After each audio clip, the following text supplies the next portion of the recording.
ಕಾಯಿ ತೋಟದಲ್ಲಿದೆ. ಉಂಡೆ ಉಂಡೆ ಬೆಲ್ಲ ಬೆಲ್ಲ ಡಬ್ಬದಲ್ಲಿದೆ.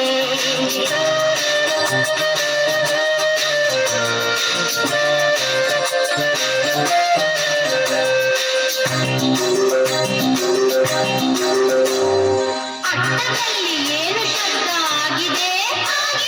ಹೆಗ್ಗಣವು ಆಚೆ ಈಚೆ ಓಡಿದೆ. ಅಟ್ಟದಲ್ಲಿ ಏನು ಶಬ್ದ ಆಗಿದೆ?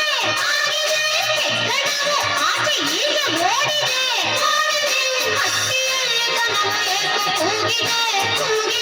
ಹಟ್ಟಿಯಲ್ಲಿ ದನವು ಏಕೆ ಕೂಗಿದೆ?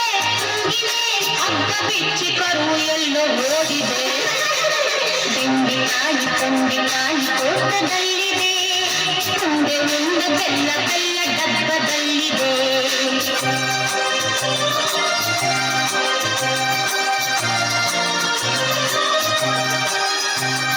ನನಗೆ ಏಕನಿಷ್ಠೆ ಈಗ ಬರುತ್ತಿದೆ. ಅದು ಈಗ ಕುಂಭವಾಸಿಯಾಗಿದೆ. ನನಗೆ ಏಕನಿಷ್ಠೆ